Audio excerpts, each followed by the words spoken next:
राम राम मित्रों, आप सभी का मेरे YouTube चैनल आर के गुर्जर स्टडी पॉइंट में स्वागत है। तो मित्रों, लास्ट वीडियो में हमने डिस्कस किया था महाराणा सांगा के बारे में। महाराणा सांगा की जो भी उपलब्धि थी, उनके युद्ध थे और जो जो उनके जीवन काल में उनकी प्रमुख घटनाएं थी, सबके बारे में डिस्कस कर लिया था। आज हम महाराणा सांगा के बाद जो उत्तराधिकारी हुए उनके बारे में डिस्कस करेंगे। रावल जो उनके पुत्र हुए रतन सिंह के बाद विक्रमादित्य तथा दासी पुत्र बनवीर शासक बना, उनके बाद उदय सिंह शासक बना। एक एक के बारे में आज जानकारी प्राप्त करेंगे, देखेंगे कि क्या कब कैसे क्या हुआ। मित्रों, एक एक के बारे में देखते हैं। तो सबसे पहले हम देखेंगे उनके बाद रतन सिंह शासक बने। रतन सिंह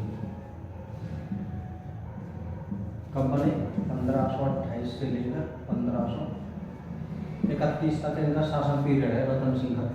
दोस्तों, रतन सिंह शासन बन जाते। रतन सिंह है जो महाराणा सांगा के द्वितीय पुत्र हैं।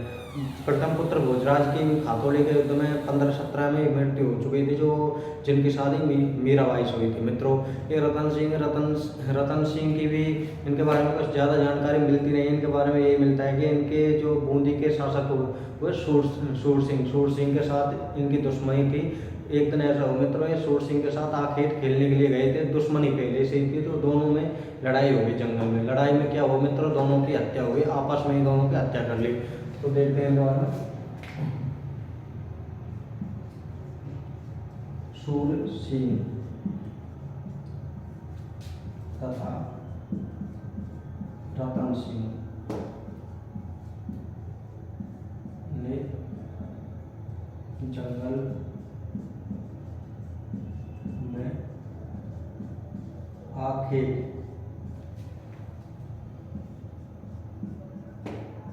खेलते समय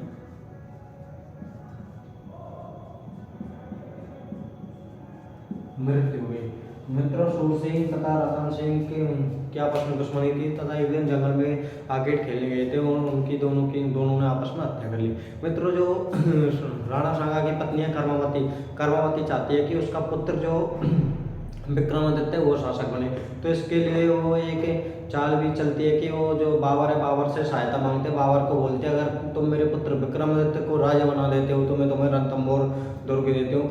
मित्रों, आगे इसमें ये होता है कारण किसी भी भाग्यवश बाबर की मृत्यु हो जाती है और यह घृणित चाल चलने से बच जाती है। जो कलंक लगने वाला था मेवाड़ क्योंकि अपने ही राज्य को किसी को देने वाले थे, वो बच जाता है। इस तरह जो रानी मैंने बताया, जो रानी है वो अपने पुत्र विक्रमादित्य को राजा बनाना चाहती है। किसको हटा के? रतन सिंह को हटा के। पर ये चाल चल नहीं पाती क्योंकि बाद में बाबर की मृत्यु हो जाती है। तो मित्रों, आगे देखते हैं रानी कौन है? कर्णवती।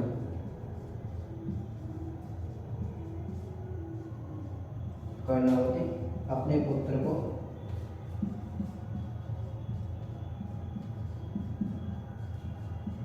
शासक बनाना चाहती है।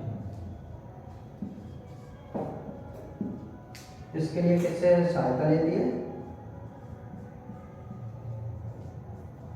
इसके लिए बाबर से सहायता मांगते तथा रणथंभौर दुर्ग देने का वादा करती है। बाबर से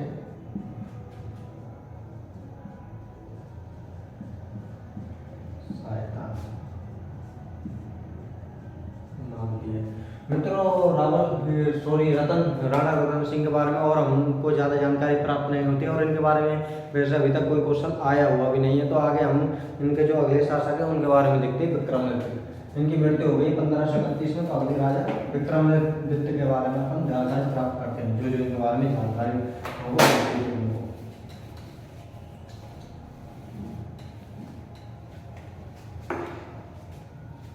मित्रों, अगले राजा हैं विक्रमादित्य।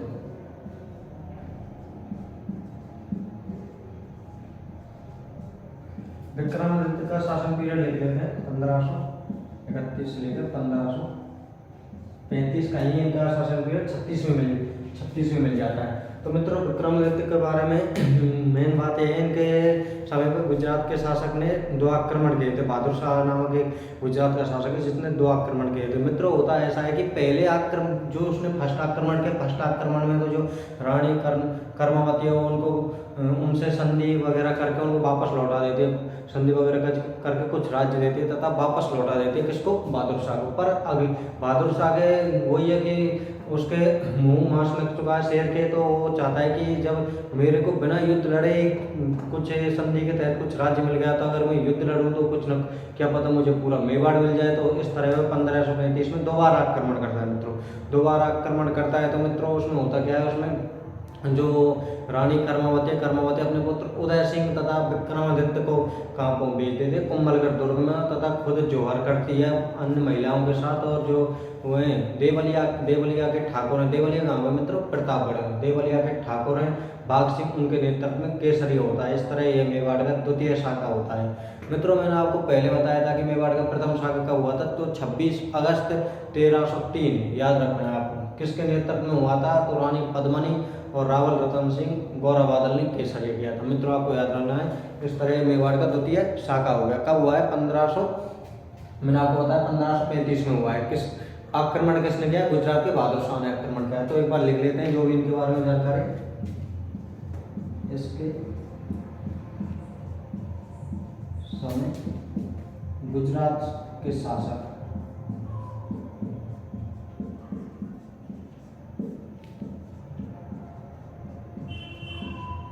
बहादुर शाह सेकंड आक्रमण करता है। इनके समय गुजरात का शासक है जो बहादुर शाह, वो आक्रमण करता है। और मित्रों आगे ऐसा होता है, पहले जो आक्रमण करता है उसमें तो जो रानी कर्मावती उनको संधि कर कुछ राज्य देकर वापस लौटा देते, परंतु उन्हें दोबारा आक्रमण करने का, दोबारा आक्रमण करने पर रानी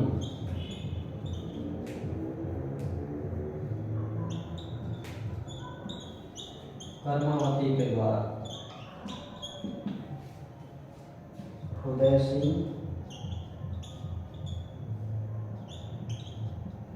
तथा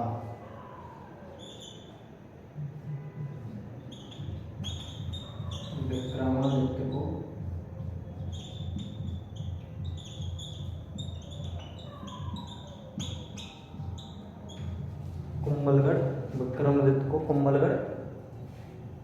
विक्रमादित्य को कुंभलगढ़ दुर्ग में भेज देती है। दुर्ग में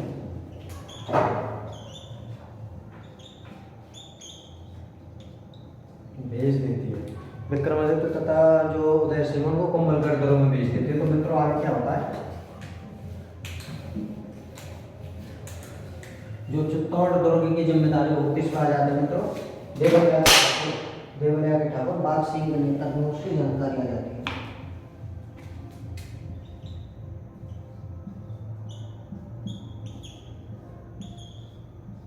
चित्तौड़ दुर्ग की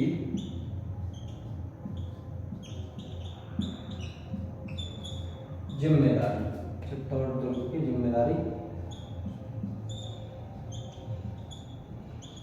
देवलिया कहाँ पे मित्र, प्रतापगढ़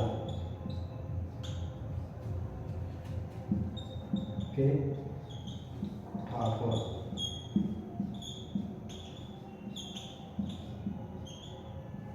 बाघ सिंह को सौंप दी जाती है। देवलिया के ठाकुर बाघ सिंह को चित्तौड़गढ़ दुर्ग की जिम्मेदारी सौंप दी गई तथा बहादुर शाह से युद्ध होता है। और मित्रों उसमें देवलिया के ठाकुर ये बाघ सिंह है, ये युद्ध में केसरिया करते हुए वीर गति को प्राप्त होते हैं। और इसी तरह जो रानी कर्मावती हुए जौहर करती है, और इस तरह मेवाड़ का द्वितीय शाखा संपन्न होता है मित्रों। तो आगे अपन देखते हैं तो मेवाड़ का द्वितीय शाखा के बारे में।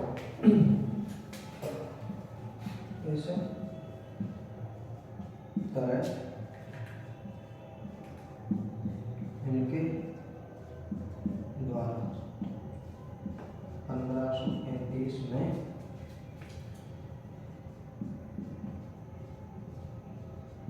केसरिया किया जाता है मित्रों, केसरी किया जाता है।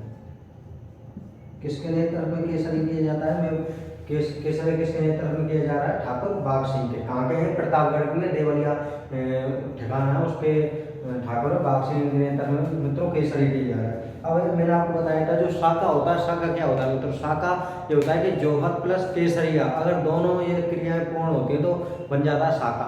जौहर क्या होता है मित्रों? राजपूत स्त्री अपने स्वतंत्र की रक्षा के लिए जब उनको पता होता है कि युद्ध में हार होनी है, युद्ध का परिणाम कुछ भी हो, संभवतः हार होनी है, तो वो अपने स्वतंत्र की रक्षा के लिए अपने आप को आग में समर्पित कर देते। ये होता है मित्रों जौहर।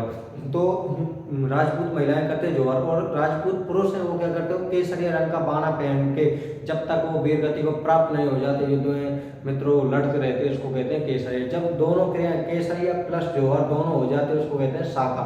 एक तो कब हुआ था? 26 अगस्त 1303 को, जिसको मेवाड़ का प्रथम शाखा कहते हैं मित्रों। ऐसा ही कब हो रहा है? 1535 में हो रहा है, तो इसको मेवाड़ का द्वितीय शाखा कहेंगे मित्रों। ठीक है, आगे देखते हैं कर्मावती के नेतृत्व में। कर्मावती के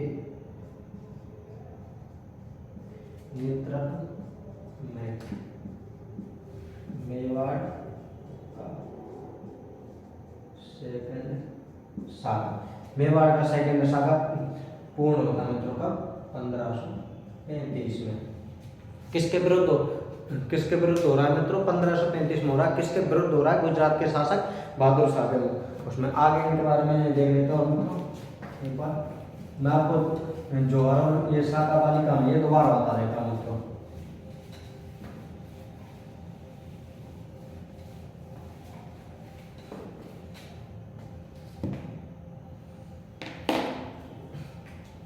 जो शाखा क्या है? जौहर प्लस केसरिया, ये सेकंड शाखा है मेवाड़ का। ठीक है, याद रखना मित्रों। इसमें जौहर कौन कर रहा है? कर्मावती, रानी कर्मावती के द्वारा शाखा की जो पत्नी है रानी कर्मावती, ये कहाँ के मित्रों? ये अपने बूंदी की है हाड़ा।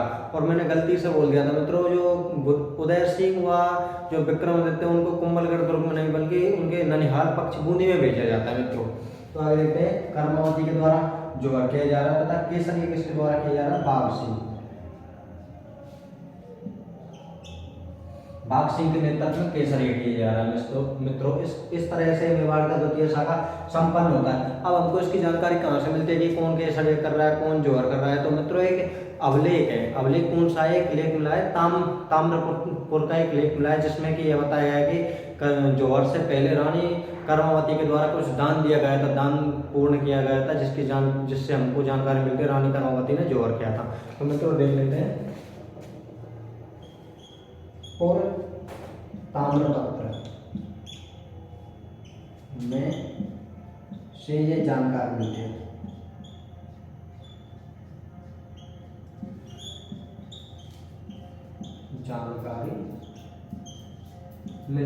मित्रों पूर्ण जो ताम्रपत्र उसमें से हमको जानकारी मिलती है। इस तरह मेवाड़ का द्वितीय शाखा संपन्न होता है मित्रों। आगे इनके बारे में देखते हैं। अब बात होता क्या है मित्रों, इसमें जो विक्रमादित्य की वो वीरता की जो कमी है वो बनवीर को समझ आ जाती है कि इसमें वीरता की कमी है। और मित्रों इस तरह वो जो बनवीर है, दासी पुत्र बनवीर का परिचय बता देता हूँ। जो मैंने बताया था महाराणा रायमल के जो पुत्र हुए थे, रायमल के पुत्रों में सबसे बड़ा पुत्र कौन बताया था मित्रों? मैंने आपको बताया था जो पृथ्वीराज, जिसको उड़ना राजकुमार कहते हैं, उसकी एक दासी थी, उसका पुत्र है बनवीर। तो पृथ्वीराज की दासी का पुत्र कौन है? बनवीर क्या करता है मित्रों? बनवीर सबसे पहले इनका वो संरक्षक होता है कि जैसे बचपन में राजा बन जाते हैं तो इनका संरक्षक इनके बनवीर के अंडर में राजकाज करते हैं, वो इनके हेल्प करता है। तो वो देखता है कि राजा ही जब मित्रों शक्तिशाली नहीं है और उस इस युद्ध में जैसे वो बूंदी चले जाते हैं, तो वो एक दिन मौका पाके जो ये विक्रमादित्य इनकी हत्या कर देता है मित्रों। आगे देखते हैं हम बनवीर के द्वारा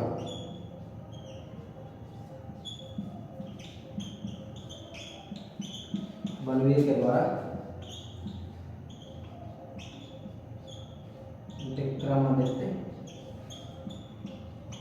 की हत्या बनवीर के द्वारा मित्रों विक्रमादित्य की हत्या कर दी गई। अब ये जो राजा बनता है, राजा कौन बनता है मित्रों? बनवीर, दासी पुत्र है, राजा बनता है। तो राजा बनता है तो वो जैसे उसको राजकाज मिलता है, राजकाज मिलने के बाद वो सोचता है कि क्यों ना मैं परमानेंट राज बन जाऊं। उसको पता था कि जब तक महाराणा सांगा का पांचवा पुत्र उदय सिंह जिंदा है, परमानेंट राजा कभी बन नहीं सकता, क्योंकि मित्रों दासी पुत्र कब तक राजा बना रह सकता है। वहाँ के सामंत थे, वो भी नहीं चाहते थे कि कोई दासी पुत्र हमारा राजा हो। इस तरह वो चाहते हैं कि उदय सिंह हमारा राजा होने पर मित्रों यह बात जो बनवीर को सही नहीं लगी, और मित्रों वो चाहता है कि उदय सिंह को हमेशा के लिए खत्म कर दिया जाए और मैं ही राजा बन जाऊँ। तो मित्रों आगे देखते हैं। जो बनवीर है,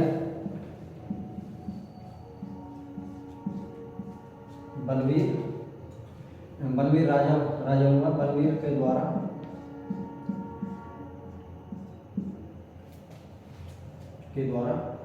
सांगा के पांचवें पुत्र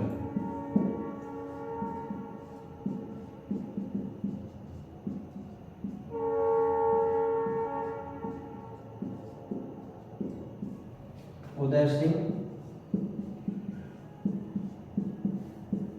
को मारने का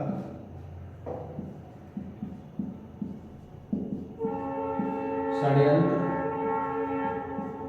रचा।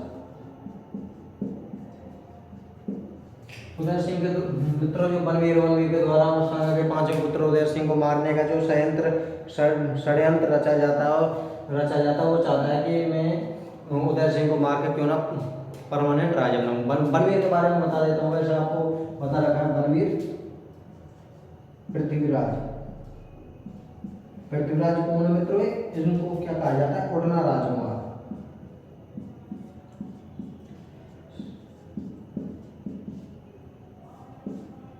के दासी पुत्र है मित्रों। ये कौन है? दासी पुत्र। जो बनवीर है उनके दासी पुत्र है। इस तरह बनवीर सांगा के पांचों पुत्र उदय सिंह को मारना चाहता है मित्रों। तो मारना चाहता है, तो आगे हम देखते हैं कि कैसे जो उदय सिंह लोग बचते हैं और क्या क्या होता है उनके बारे में हम सभी बातों को देखते हैं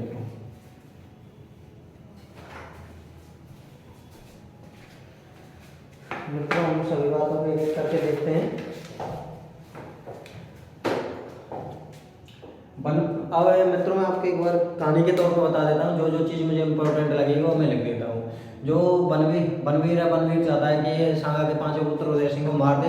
जैसे वह उनको मारने के विक्रमादित्य को पहले मार दिया है और उसको उदय सिंह को मारने के लिए आता है। तो मित्रों बात है रात्रि के 2 पहर बीत जाने के बाद 2 पहर बीत गए और वो पन्ना धाय नामक गुर्जरी महिला है जो उदय सिंह की रक्षा करती है, उदय सिंह की धाय माँ है, उसके पास आता है। उसके घर जाके उसको मारना चाहता है। तो पन्ना धाय के बारे में बता देता हूँ मित्रों। जैसे ही हमने मेवाड़ पढ़ा है तो मेवाड़ में पद्मनी के बारे में सुना है। पद्मनी ने जैसे जौहर किया, ऐसे पद्मनी का मेवाड़ के इतिहास में एक महत्वपूर्ण स्थान है। उसी तरह मीराबाई का जो भक्ति भावना है उसमें एक महत्वपूर्ण स्थान है। उसी तरह पन्ना धाय का भी एक स्वामी भक्ति के रूप में महान स्थान है मित्रों।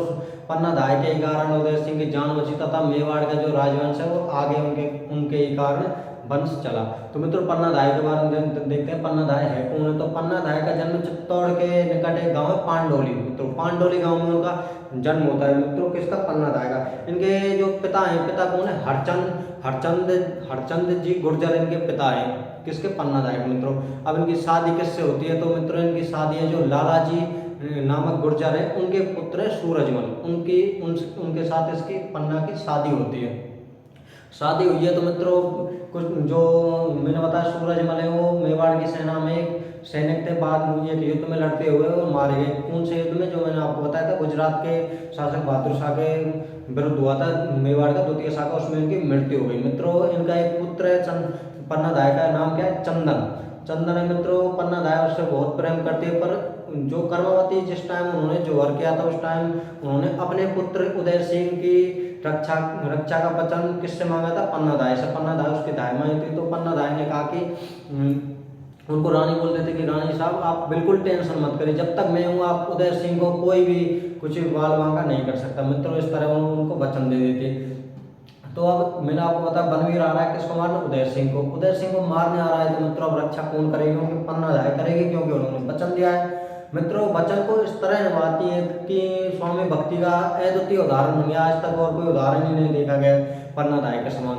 जैसे ही बनवीर आता है, बनवीर उनसे पूछता है कि बता दासी वो राणा उदय सिंह कहाँ पर हैं। तो वो अपने पहले तो बात को टालती है, जब बात देखती हो कि बात टल नहीं रही तो वह उन्होंने पहले से एक उनको पता चल गया था कि आज जो बनवीर उसको मारने आ रहा है, किसको, उदय सिंह को। तो उन्होंने जो चंदन की पोशाक थी वो तो पहना दी राणा उदय सिंह को, तथा उदय सिंह की पोशाक किसको पहना दी, चंदन को। और जो राणा उदय सिंह थे उसको धरती में सुला दिया, और जो अपना पुत्र चंदन था, चंदन को जो बेड बोलते हैं उस पर सुला दिया। मित्रों बनवीर आता, बनवीर उससे पूछता है कि बता दासी वो कहाँ पे, उदय सिंह तो वो पहले मना करते पर बाद में धमकाए जाने पर वो इशारा कर देते हैं बेड की तरफ।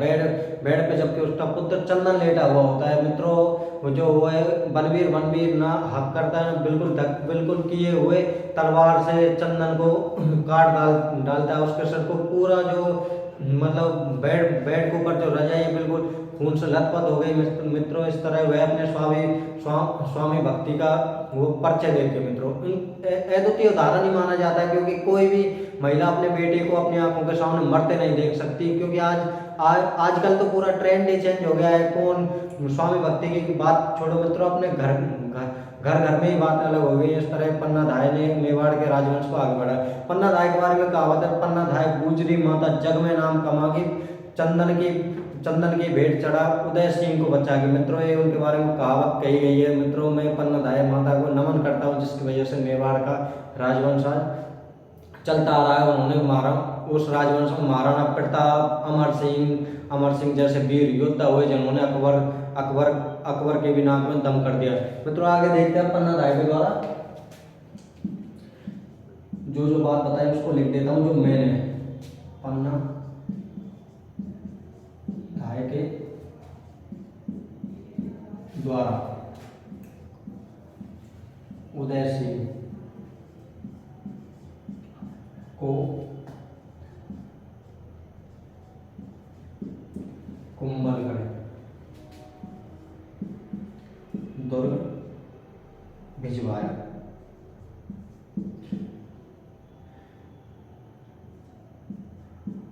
जो पत्तल दोने होते हैं उनकी टोकरी में रखते हैं। कीरत नाम का एक सेवक होता है, एक सैनिक होता है कीरत नाम का, उसके द्वारा कुंभलगढ़ दुर्ग में भिजवा दिया जाता है। भिजवाया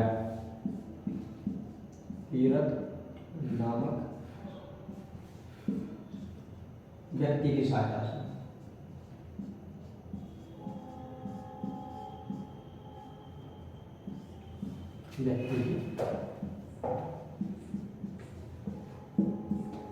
व्यक्ति की सहायता से इसको कहाँ पे भिजवा दिया गया, कुंभलगढ़। अब कुंभलगढ़ में भिजवाया तो मित्रों कुंभलगढ़ में भी तो इसका कोई संरक्षक होना चाहिए, कोई रक्षा करने वाला होना चाहिए। तो कुंभलगढ़ में इनकी रक्षा कौन करता है मित्रों, कुंभलगढ़ में इनकी रक्षा करता है आशा देवपुरा।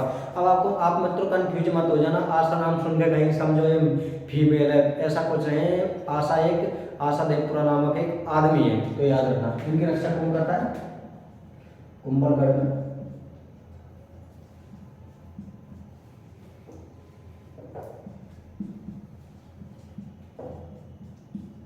आशा देवपुरा के पास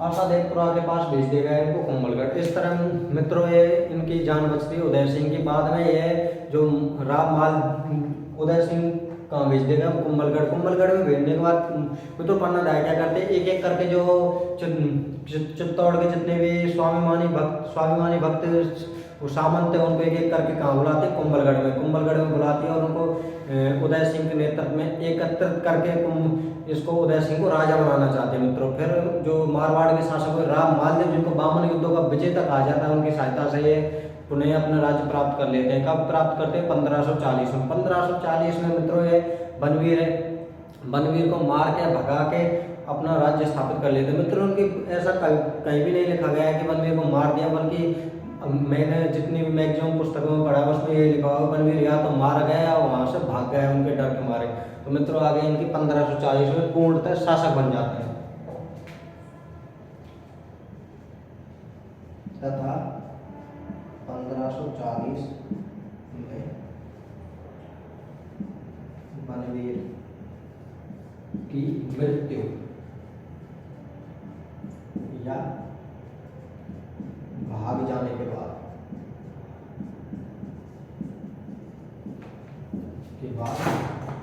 पूर्णतः शासक बन गए।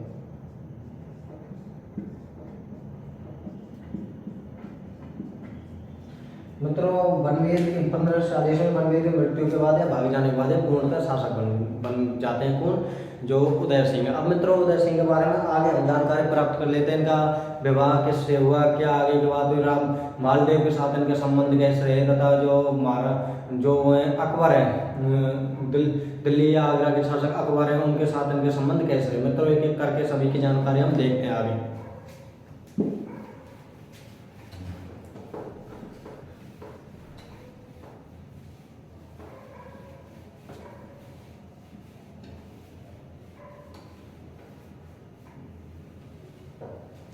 मित्रों एक एक करके आगे इनकी जानकारी देखते हैं हम। राम मालदेव ने मित्रों इनकी मदद की थी, मैंने आपको बताया राम मालदेव ने इनकी मदद की थी, तो बाद में इनकी राम मालदेव से लड़ाई हो जाती है। अब ये लड़ाई हुई क्यों मित्रों, इसके पीछे भी एक कहानी है। एक मैंने आपको बताया एक बराव है, जो बलाल खेरवे नामक एक वो ठिकाना है, वहाँ के सामंत हुए कौन, जैत्र सिंह की जो पुत्री है, बड़ी पुत्री, उनके दो पुत्र है मित्रों।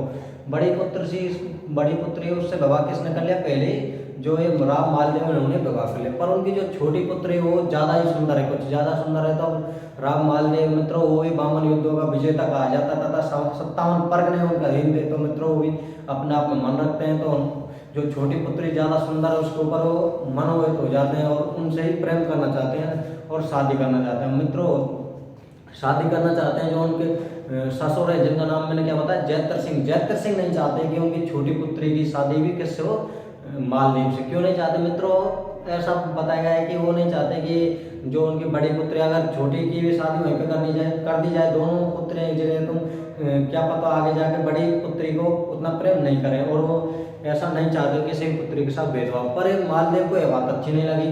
मालदेव उनसे रात में जब सुंदर स्त्री है, तो मित्रों सुंदर के पीछे तो हर कोई शादी करना चाहेगा, और उनके मन में लड्डू फूटने लग जाते हैं मालदेव के। मालदेव शादी करने के लिए तैयार हो जाता है मित्रों, वो उसको भेज देता कि तुम करो या ना करो, मैं शादी बिल्कुल करूंगा, तुम सगाई मेरी करो या ना करो, मुझे तो चाहिए छोटी, सुंदर है मित्रों, कुछ भी कर सकता है। तो उसको डर होता है जैत्र सिंह को। जैत्र सिंह क्या करता है, जैत्र सिंह अपनी छोटी पुत्री की शादी, जिसका नाम क्या है, स्वरूप देवी की सगाई किससे कर देता है, उदय सिंह से। अब मित्रों सुंदर लड़की है, तो सुंदर लड़की के पीछे तो हर कोई मरने मिटने के लिए तैयार हो जाता है। और मित्रों उदय सिंह से सगाई हुई, उदय सिंह बोलता है अब तो यार मेरे से सगाई हुई, अब तो मैं जान तक दे दूं इनके लिए, स्वरूप देवी के लिए, आप तो क्या बात हो। इस तरह में मालदेव से युद्ध लड़ जाता है। मित्रों युद्ध में होता क्या है, युद्ध लड़ रहे हैं, दोनों वीर योद्धा है। मालदेव भी 52 युद्धों का विजेता कहा गया है, और जो राणा उदय सिंह है, कई जो इतिहासकार उन्होंने बताया कि राणा उदय सिंह उतने महान योद्धा नहीं थे, पर मैं ऐसा नहीं मानता। राणा उदय सिंह भी खूब महान योद्धा थे, जिन्होंने मालदेव जैसे शासक को हराया, तो महान योद्धा थे। इस तरह उन्होंने मालदेव जैसे शासक को हरा दिया मित्रों, युद्ध में हरा दिया, और तथा स्वरूप देवी से विवाह किया। आगे देखते हैं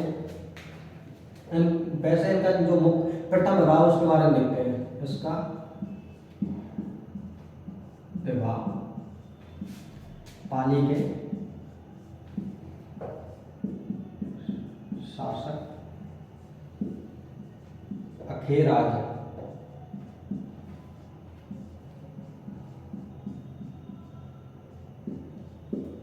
सोनगरा की पुत्री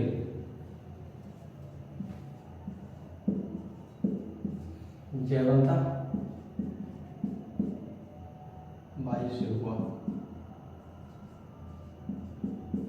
जयवंता बाई से हुआ है मित्रों इनका विवाह किसका, जो मैंने बताया उदय सिंह का विवाह पाली के शासक है अखेराज सोनगरा की। जयवंता बाई से पुत्र होता है कौन, आपको पता है, महाराणा प्रताप। इनका ये बचपन का नाम टीका भी मिलता है। इनका जयवंता बाई का पुत्र, जयवंता बाई का बचपन का नाम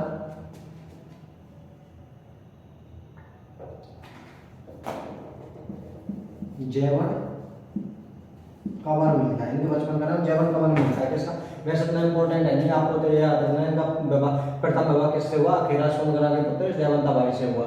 जिन जयवंता बाई का पुत्र कौन है, महाराणा प्रताप, जिसका बचपन का नाम क्या है मतलब टीका। तो आगे देख लेते हैं। आगे इनका दूसरा विवाह मैंने आपको बताया जयद्रथ सिंह की पुत्री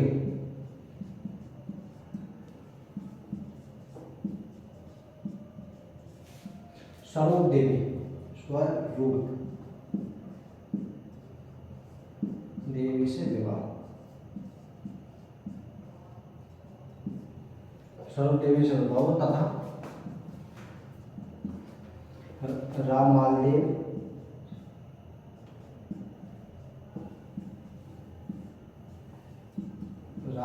से विवाद।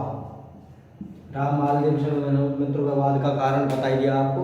इस तरह वैसे जो ये क्वेश्चन इतने आने लायक नहीं है जो, पर आपको फिर भी याद रखने हैं कि मित्रों मैंने तो अभी तक ये क्वेश्चन किसी भी बुक में या किसी भी प्रीवियस एग्जाम में देखे नहीं है, फिर भी आपको याद रखने हैं। नॉर्मली कहानी के तौर पर मैंने आपको बताई दिया युद्ध क्यों हुआ था, क्या कारण था, जो भी है। आगे देखते हैं मित्रों। अब हम देखते हैं कि अकबर से क्या संबंध रहे, क्या क्या हुआ, अकबर के बारे में देखते हैं मित्रों।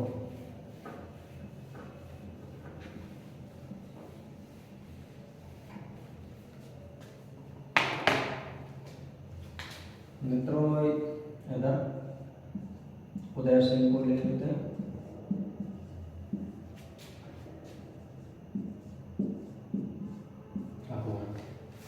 तो एक बार देख लेते हैं मित्रों। अकबर है जो दिल्ली का राजा है, आगरा का राजा है और उसी के अधीन है। जो राजस्थान की मैंने आपको बताया राजस्थान है, राजस्थान के जो आमेर के कछवा वंश, उन्होंने अकबर से वैवाहिक संबंध स्थापित करके अपनी मित्रता बढ़ा ली थी मित्रों। तो अकबर चाहता था कि अकबर साम्राज्यवादी राजा था, वह साम्राज्य को विस्तार करना चाहता था मित्रों। वह चाहता था कि गुजरात पर आक्रमण किया जाए तथा वहां पे विजय प्राप्त की जाए। तो गुजरात पे विजय प्राप्त करने से पहले बीच में जो मेवाड़ पड़ रहा था, उस मेवाड़ या राजपूताना उसको जीतना परम जरूरी था मित्रों। क्योंकि मैक्सिमम राजस्थान के जितने भी राजा थे वे किसके अंडर में आते थे, मेवाड़ के अंडर में आते थे। तो इस तरह मेवाड़ को जीतना स्वाभाविक जारी बनता है। तो मित्रों वह मेवाड़ को जीतना चाहता है, परंतु मेवाड़ के जो राजा हैं कौन, उदय सिंह, वह बिल्कुल अपने जो मातृभूमि की रक्षा के लिए मर मिटने के लिए मित्रों तैयार हैं और वो किसी भी हद तक जाने के लिए तैयार हैं मित्रों। अकबर के द्वारा जयमल मेड़तिया उसको भी परेशान किया गया था। जयमल मेड़तिया को इन्होंने शरण दी थी, किसने, इसने उदय सिंह ने। अब मित्रों आक्रमण तो करेगा ही, क्योंकि एक तो उसको साम्राज्य विस्तार करना है और दूसरा जयमल मेड़तिया को शरण दे रखी है मित्रों। तो इस तरह अकबर है जो इनके ऊपर आक्रमण करेगा। किसके ऊपर करेगा, उदय सिंह के ऊपर मित्रों। उदय सिंह के ऊपर आक्रमण करेगा तथा वह जो भी इनके बारे में आगे युद्ध में होता है मैं आपको सब बताऊंगा कि कैसे जो मेवाड़ का तृतीय शाखा होता है तथा जयमल, फत्ता व कल्ला राठौड़ और फत्ता की जो पत्नी है फूलकवर, उसके द्वारा जोहर किया जाता है और मेवाड़ का तृतीय शाखा होता है मित्रों। तो एक एक करके मित्रों हम देखते हैं, परंतु मतलब युद्ध होने से पहले होता है ऐसा मित्रों। एक दिन युद्ध की शुरुआत कैसे होती है वो बताता हूँ मित्रों। जैसे एक दिन जो अकबर धौलपुर की बात है, धौलपुर में एक दिन बात करने लग जाता है। इसका जो उदय सिंह का पुत्र हुआ शक्ति सिंह अपने पिता से नाराज होकर अकबर की सेवा में चला गया। अकबर की सेवा में चला गया तो एक दिन धौलपुर में वो दोनों अकबर और शक्ति सिंह बैठे थे आराम से, अपने जो एंजॉय कर रहे थे, कहते हैं ना रंगशाला, बढ़िया एंजॉय कर रहे थे मित्रों। एक दिन उसने कहा कि यार शक्ति सिंह, यार मैं एक बात बताना चाहता हूँ आपको। उसने कहा बिल्कुल बताइए। उसने कहा कि राजस्थान के मैक्सिमम राजा मेरी अधीनता स्वीकार कर सकते हैं, पर कर चुके हैं, पर एक ही रियासत है जिसने मेरी अधीनता स्वीकार नहीं की है। उसने कहा कौन सी? उसने कहा मेवाड़। बस मुझको तो कुछ नहीं चाहिए लाइफ में, बस मेवाड़ चाहिए। और शक्ति सिंह उसके मन की बात जान गया। शक्ति सिंह वैसे अपने पिता से नाराज था, पर जब बात आती है घर की तो उसको समझ आ गई। शक्ति सिंह वहां से बिना बताए सीधे कहाँ आ गया मित्रों, मेवाड़। मेवाड़ में आते ही उसने सब सारी बात किसको बताई, महाराणा उदय सिंह को बताई कि पिताजी ऐसे ऐसे आप पे आक्रमण होने जा रहा, आप बिल्कुल तोप सलाह जो भी है बिल्कुल रेडी हो जाए एकदम, आकर जो अकबर आपके ऊपर आक्रमण करने आ रहा है।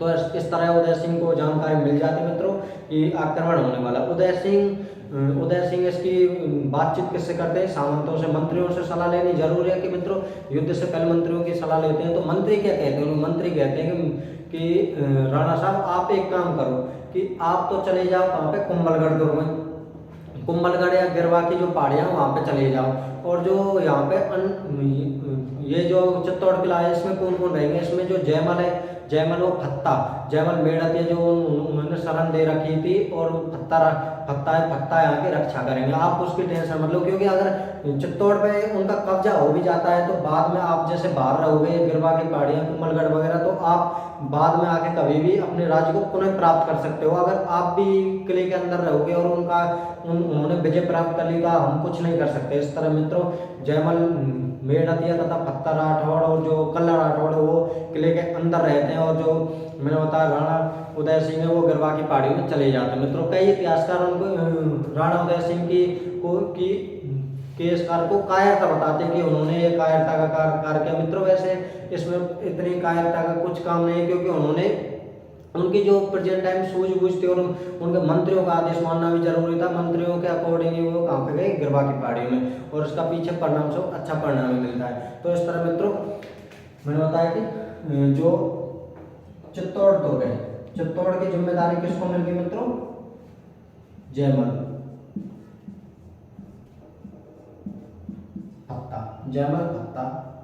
फत्ता को वो मिल गई। और उदय सिंह कहाँ चले गए मित्रों, गिरवा की पहाड़ियां।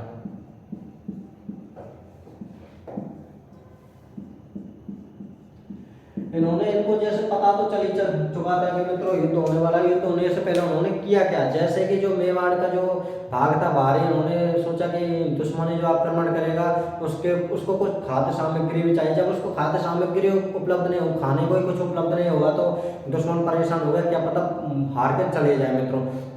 हार के चले जाए तो मित्रों हुआ क्या, इन्होंने जो किले के बाहर जितने भी अपने गांव बस्ती थे उनको बसा के गिरवा की पहाड़ियों की तरफ ले गए, और गांव बिल्कुल बाहर सुनसान हो गए मित्रों। इस तरह अकबर फिर उस आक्रमण करता है मित्रों। अकबर आक्रमण करता है तो अकबर क्या करता है मित्रों, यहाँ पे एक दिन आक्रमण हो रहा है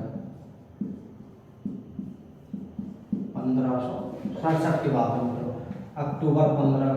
अक्टूबर 1567 की बात मित्रों। ये आक्रमण हो रहा है। आक्रमण होता जाए, अकबर जो किला है किले के ऊपर आक्रमण करता है, पर वो कुछ कर ही नहीं पाता, डेली आक्रमण करता है और किले की मरम्मत हो जाती है। जैसे वो तोप वगैरह चलाता है और किले की मरम्मत हो जाती है। अकबर का हो गया मित्रों मूड खराब, उसने सोचा कि इतनी जल्दी किले की मरम्मत राणा उदय सिंह कैसे करवा देते हैं। इतने ही उनके पास एक जो दूत होते हैं आजकल जनरली जिनको मैसेंजर बोलते हैं, वो पास में था। उन्होंने बोला कि अकबर जी यहाँ पे राणा उदय सिंह तो है ही नहीं, बल्कि उनका जो सामंत कौन जयमल वो ही मरम्मत करवा रहा है। तो अकबर का मन प्रसन्न हो गया, उसने कहा कि यार अब तो टेंशन क्या, अब तो हम युद्ध जीत गए। उन्होंने कहा क्यों, जब बोला कि राजा ही जब बाहर जा चुका है तो उनका सामंत को उनका जो मतलब लोग वगैरह देंगे पैसे वगैरह, तो टेंशन ही क्या, अपन तो वैसे जीत जाएंगे। तो इस तरह वे जो कौन है उनके पास जाता है, जयमल मेड़तिया के पास एक मैसेंजर भेजता अपना। जयमल मेड़तिया को बोलता है कि जो अकबर है, अकबर आपको तुम्हारा जो राज्य हमने छीना है मेड़ता उसको उल्टा देना चाहते हैं, बस आप चित्तौड़ दुर्ग से चले जाओ, मतलब हम इस पर कब्जा कर लेंगे। जयमल मेड़ता वो बोलता है मित्रों कि मुझे मेड़ता चाहिए नहीं।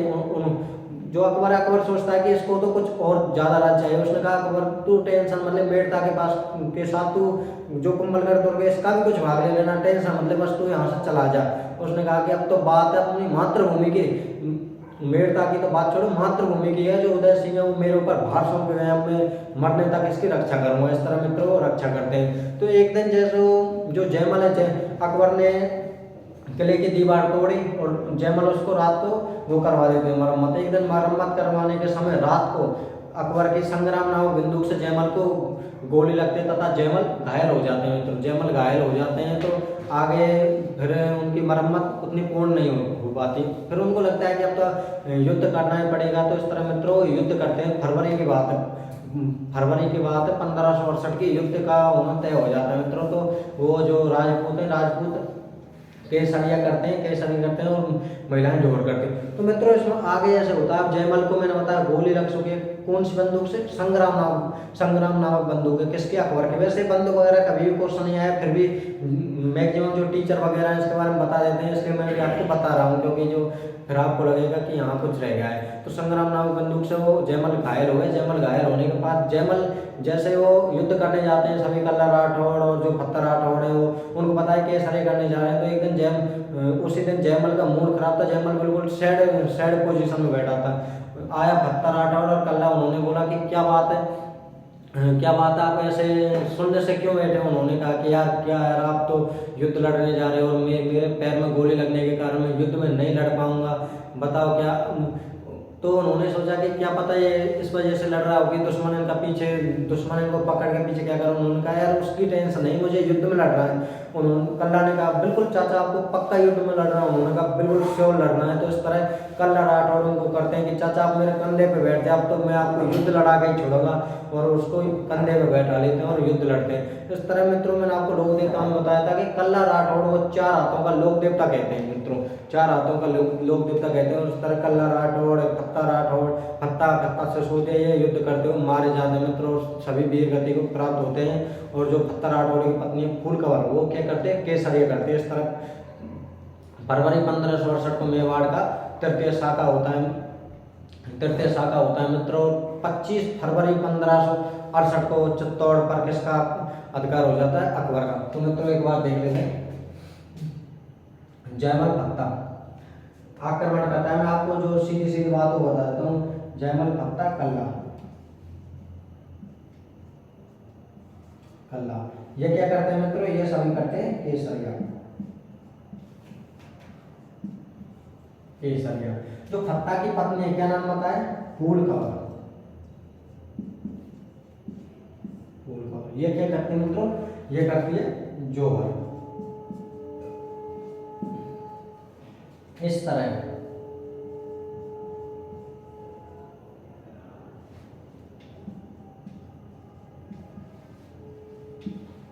ये है मेवाड़ का तृतीय शाखा पूर्ण होता है मित्रों।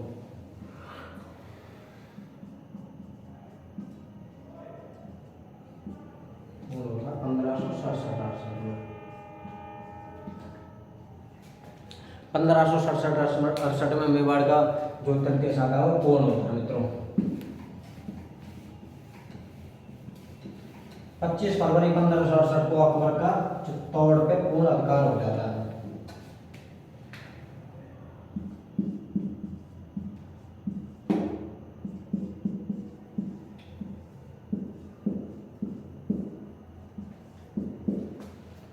अकबर का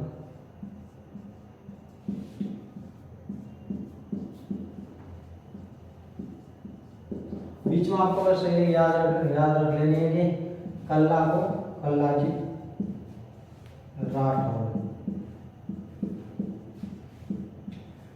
को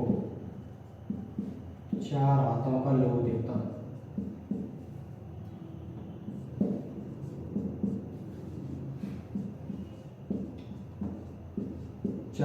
लोक देवता कहा जाता है मित्रों। बीच में एक बात रह गई थी मित्रों, मैंने आपको शेरशाह सूरी से भी इनका कुछ संघर्ष होता है उसके बारे में नहीं बताया। तो मित्रों मैं बता देता हूँ कि 1543 में ये राजा कब बने थे? 1540 में। उसके फिक्स 3 साल बाद शेरशाह सूरी डायनेस्टी का जो शासक है शेरशाह सूरी तथा संस्थापक है वो इनके ऊपर आक्रमण करता है, चित्तौड़ के ऊपर। वह कुछ समय पहले ही वो मारवाड़ के राजा मालदेव को पराजित करके आ रहा है। तो वो भी नहीं चाहता कि कोई मैं नया युद्ध लड़ूं जिसमें मेरी जनहानि हो तथा सैनिक हानि हो। तो वो बस ये चाहता है कि मेरा जो साम्राज्य वो बढ़े, वो चित्तौड़ पर आक्रमण कर देता है। पर अपने जो राणा उदय सिंह वो अपनी समझ का सूझबूझ से जो निर्णय लेते हैं तथा चित्तौड़ दुर्ग की चाबियां उसको भेज देते हैं, किसको, जो मैंने बताया सेकंड, ये जो शेरशाह सूरी है, शेरशाह सूरी के बाद भेजने के बाद उसको बस ये चाहिए था कि मेरा साम्राज्य बढ़ जाए और वो वहाँ से चला जाता है, बस अपना एक जो उसका जो मैसेंजर है उसको वहाँ छोड़ के चले जाता है। और बाद में शेरशाह सूरी की मृत्यु हो जाती है। मृत्यु के बाद जो उनका सामंत था शेरशाह सूरी का, उसको भी ये उदय सिंह मार कूट के भगा देता है, चल तेरा क्या काम है, वहाँ से भगा देता है मित्रों। इस तरह बाद में तो ये जो शेरशाह सूरी का एक और सामंत होता है अजमेर में, अजमेर के सामंत को तो बड़ी अच्छी तरह से पिटाई भी करता है मित्रों, बस ये याद रखनी है। अब आपको इसमें कुछ ज़्यादा याद नहीं रखना, बस 1543 में शेरशाह ने चित्तौड़ आक्रमण किया, चित्तौड़ आक्रमण, बस ये याद रखना है इनके बारे में। तो मित्रों इस तरह जो राणा उदय सिंह के बारे में जो जो जानकारी थी हमने समस्त जानकारी प्राप्त कर ली है। अगर कुछ रह गया होगा तो नेक्स्ट वीडियो में कंसीडर कर लेंगे। और मित्रों इस तरह हम इस टॉपिक को संपूर्ण करते हैं। अगर मित्रों आपको वीडियो अच्छी लग रही हो, मेरा जो बताएगा कंटेंट अच्छा लग रहा हो, तो मित्रों वीडियो को लाइक करें और चैनल को सब्सक्राइब करें, कुछ दोस्तों के साथ शेयर भी कर दें, जिससे कि हम भी अच्छा कंटेंट प्रोवाइड करा सकें मित्रों। धन्यवाद।